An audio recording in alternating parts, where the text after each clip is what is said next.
Bonjour à tous chers amis bibliothécaires, j'espère que vous allez bien, ou tout du moins que vous allez mieux. Enfin, on a une semaine de décalage entre vous et moi au moment où j'enregistre l'audio de la vidéo, au moment où vous allez la voir. Mais moi j'avoue que en ce moment, là, les températures ont quelque peu baissé, et pour moi ce n'est pas plus mal, je peux vous le dire, je me sens un peu plus à l'aise pour vous enregistrer ces deux nouveaux sons, donc que vous verrez la semaine prochaine pour moi, mais que vous êtes en train de regarder actuellement. Aujourd'hui, je suis rentrée dans la bibliothèque pour aller y prendre le livre concernant ce que j'appelle la playlist paranormale, c'est-à-dire les témoignages paranormaux ou paranormaux. J'avouerai que j'ai entendu les deux, donc je ne sais pas lequel est le bon. Mais en tout cas, c'est la playlist où je vous fais découvrir des histoires que certaines personnes ont confiées sur Internet de façon générale. Et aujourd'hui, nous allons ajouter donc une nouvelle histoire à ce livre, en évoquant ce que la personne a appelé « le mauvais esprit se cache dans le sous-sol ». Mais avant de commencer, bien sûr, comme d'habitude, vous savez que je vous invite à vous installer bien confortablement, à prendre peut-être un petit verre d'eau, un petit verre de jus d'orange, enfin quelque chose de rafraîchissant quand même, ça ne fait jamais de mal. Et puis quelques petites choses à grignoter. Après, je vous laisse le choix, c'est selon ce dont vous avez envie sur le moment. Si vous avez tout bien préparé comme il faut, vous vous installez et nous allons pouvoir commencer la vidéo. On est d'accord ? Bon bah alors c'est parti. Alors tout d'abord, je tiens à préciser que j'ai appelé cette playlist paranormale de façon générale puisque j'y évoque des témoignages sur vraiment les différents thèmes qui sont abordés sur la chaîne.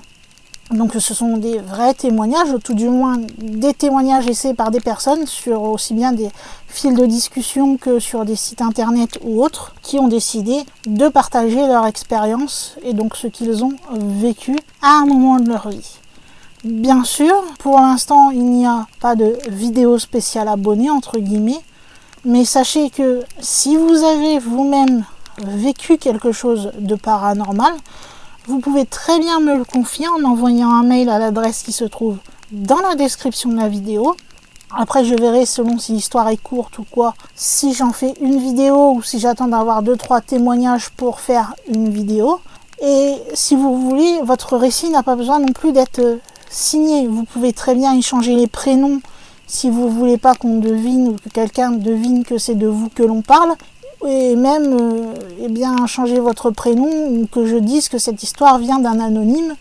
Enfin voilà, je ne vous force pas à vous dévoiler si vous n'en avez pas envie. Mais si un poids vous pèse et que vous avez envie de raconter quand même votre histoire, que cela soit officiellement sans vous cacher ou bien anonymement, vous pouvez me l'envoyer, rédiger comme vous avez vécu la chose. Moi, vous savez que je ne raconterai que ce que vous avez vécu. Je ne suis pas là pour vous juger. Vous avez vécu quelque chose, c'est votre vécu. Donc, moi, je pars du principe que oui, on peut poser des hypothèses, certes, mais dire que vous êtes des menteurs, non, je ne me permettrai pas.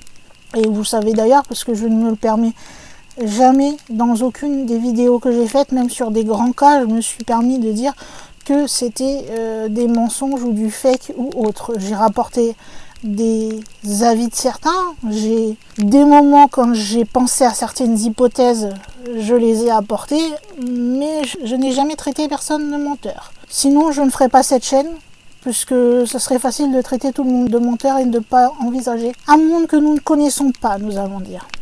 Maintenant que cette longue explication a été faite, nous pouvons en venir sur la vidéo en elle-même et sur un témoignage donc que j'ai trouvé sur un site internet.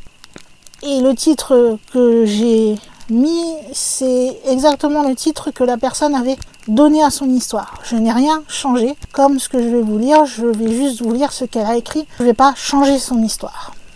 Donc voici ce que la personne a laissé en commentaire pour raconter son histoire. Je ressens encore des frissons quand je me souviens de l'époque où j'ai été traquée par un fantôme terrifiant il y a des années de cela. C'est la première fois d'ailleurs que je raconte cette histoire. Et même si je ne fais généralement pas attention aux histoires de fantômes, j'ai décidé de partager celle-ci. Ça pourrait peut-être m'aider à exorciser la peur qui habite toujours en moi. D'ailleurs, ma petite fille m'a supplié de la partager. Cela s'est passé au milieu des années 1990. Et j'avais pris à cette époque un poste dans la conciergerie après une dépression nerveuse. Mais c'est une autre histoire. L'école dans laquelle je travaillais était une excellente institution en soi, et les enfants n'étaient pas aussi mauvais que je le craignais initialement. Mes véritables craintes se sont vite concrétisées lorsque j'ai commencé à nettoyer le vaste sous-sol en prévision d'un nouveau système de climatisation. Je me souviens de la première fois que je me suis aventurée là-bas. En descendant les escaliers, j'avais un terrible sentiment d'appréhension. Mais je me suis rendu compte que je devais sans doute en faire des histoires. Je n'avais même pas encore atteint le bas des escaliers quand divers sons se sont fait entendre à mes oreilles.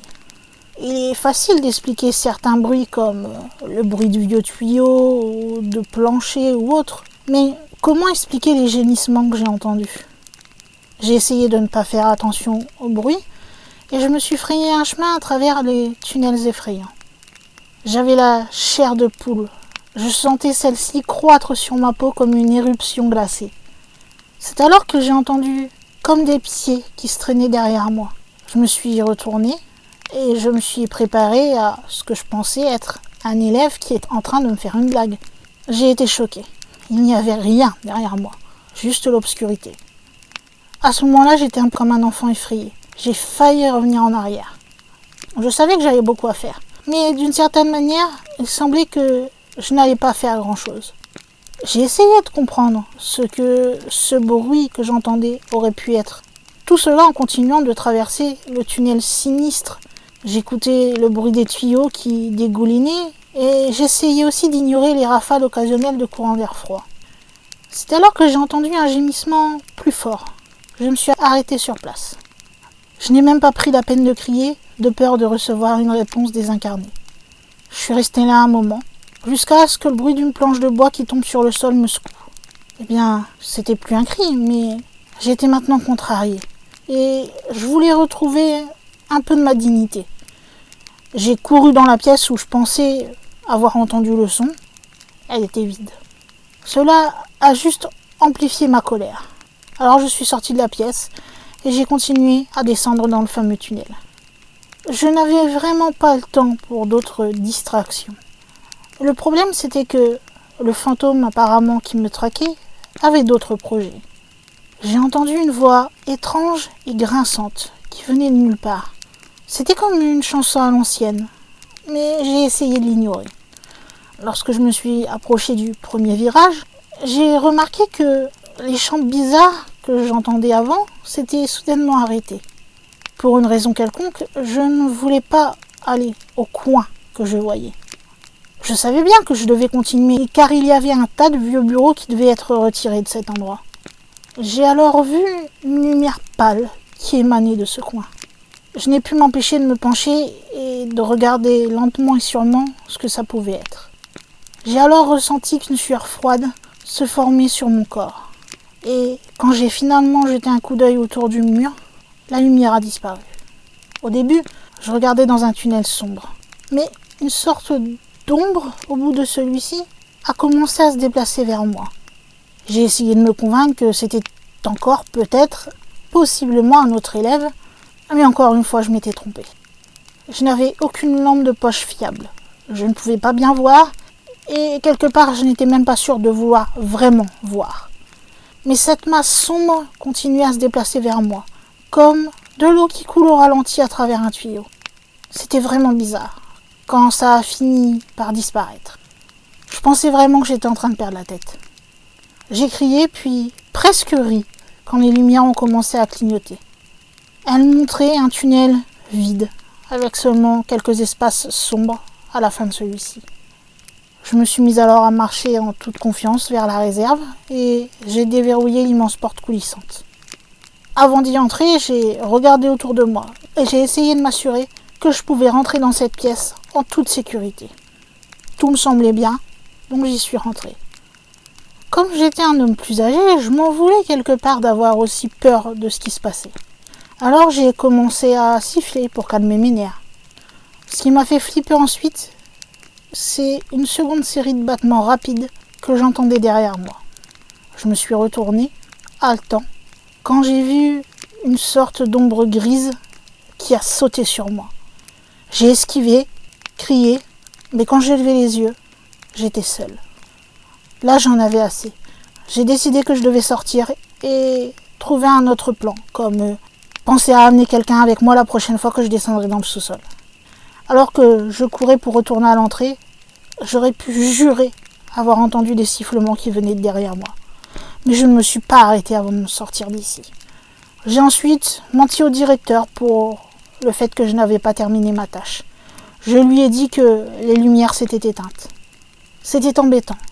Quand je suis rentrée le lendemain, armée d'une lampe de poche et accompagnée d'un des professeurs, même si cela était encore quelque part assez effrayant, aucun des événements de la veille ne s'est produit.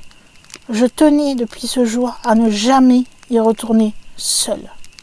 Mais je me demandais qui ou bien quoi m'avait traqué. Je frémis encore, rien que d'y penser. Voilà donc le témoignage d'un homme ayant travaillé dans une école qui aurait aperçu un fantôme pas très amical apparemment, puisque s'il a bien vu ce qu'il dit, il a quand même tenté de lui sauter dessus.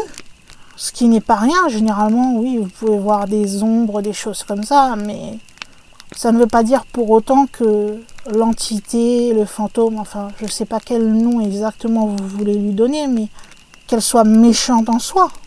Mais le fait qu'elle ait voulu lui sauter dessus, c'était pas vraiment bon signe. Et après, quelque part, qu'elle se moque en sifflant alors que cet homme était en train, quelque part, d'essayer de retrouver le plus vite possible la sortie pour être tranquille et ne plus avoir affaire à ce qu'il y avait dans le sous-sol. Je pense que soit elle aimait bien faire peur aux gens, ou soit il y avait quelque chose d'autre dans ce sous-sol. Un peu plus maléfique, nous allons dire. Enfin, je ne sais pas. Ce ne sont que des suppositions, bien sûr. Hein, vous savez, moi je ne fais que des suppositions et je peux bien sûr me tromper. De toute façon, quelque part, vous aussi, vous pouvez me dire, après avoir entendu cette histoire, qu'est-ce que vous pensez de ce témoignage? Est-ce que vous pensez que il a clairement vu quelque chose dans ce sous-sol, que ce sous-sol est hanté? Est-ce que vous pensez, si c'est le cas, que c'est une hantise entre guillemets gentille, une hantise taquine, ou quelque chose du genre d'un peu plus méchant, nous allons dire, pour ne pas aller jusqu'au mot maléfique? Eh bien, votre avis, vous savez, vous pouvez me le donner en allant dans la section qui se trouve sous la vidéo, c'est-à-dire la section commentaires. Vous pouvez aussi me dire ce que vous avez pensé de la vidéo, si vous aviez déjà entendu ce témoignage, ce que vous en avez pensé, tout simplement. Après, vous êtes libre d'y croire ou de ne pas y croire. Moi, je ne vous force à rien. Tant que vous restez poli dans la façon de vous expliquer votre avis, moi, je ne vois pas de problème à ce que vous me disiez, je ne crois pas à ce témoignage. C'est votre avis. Voilà, il ne regarde que vous. Et si vous avez aimé cette vidéo, vous savez que vous pouvez me mettre un petit like des familles qui fait toujours plaisir. Vous le savez que les commentaires et les likes sont quelque part une bonne motivation pour moi de pouvoir parler avec vous et de voir que le travail que je fais vous plaît. Et si jamais vous tombez sur cette vidéo par hasard et que vous ne connaissez pas encore la chaîne, eh bien sachez que celle-ci parle exclusivement de tout ce qui concerne, on va dire, paranormal, surnaturel, dans un large éventail. De toute façon, vous pouvez aller sur ma chaîne et aller dans les playlists. Vous verrez que je traite beaucoup de sujets, donc je pense qu'il y a forcément quelques sujets qui devraient vous intéresser. Si c'est le cas, eh bien n'hésitez pas. C'est gratuit, ça vous prend quelques secondes. Vous pouvez regarder le petit bouton rouge, cliquer dessus et vous abonner à la vidéo. Pour vous, ça coûte rien. Pour moi, c'est énorme. Vous ne pouvez pas imaginer à quel point. Et normalement, si vous vous êtes abonné, d'ailleurs bienvenue à tous les nouveaux abonnés de la chaîne, normalement vous avez aperçu une petite cloche qui est apparue. Eh bien personnellement, je vous conseille de cliquer sur cette petite cloche et aussi de cliquer sur recevoir toutes les notifications si vous ne voulez louper aucune des vidéos qui sera publiée sur la chaîne. Car en effet, cette petite cloche permet que dès qu'une vidéo est publiée, YouTube vous enverra une petite notification pour vous prévenir. Vous n'aurez plus qu'à cliquer dessus et vous aurez directement accès à la vidéo qui vient d'être publiée. Tout simplement, et c'est pareil, ça ne vous coûte rien non plus. Et pour terminer, vous savez que vous pouvez m'aider soit en me payant un petit café en allant sur Ko-fi, ou bien en partageant cette vidéo ou même la chaîne, en parlant que ce soit autour de vous, comme sur le net de façon générale, avec vous connaissez à force, tout ce qui est réseaux sociaux, discussions en ligne, blog, mail, etc. etc. J'espère comme d'habitude que cette vidéo vous aura plu, car il est temps maintenant de mettre un point final à ce chapitre, de fermer le livre et de le ranger dans la section paranormale de la bibliothèque. Et cela veut aussi dire qu'il va être temps pour moi en tant que gardienne de la bibliothèque de fermer les portes de celle-ci et de vous dire à samedi pour une prochaine vidéo. Passez une bonne fin de semaine. Bye!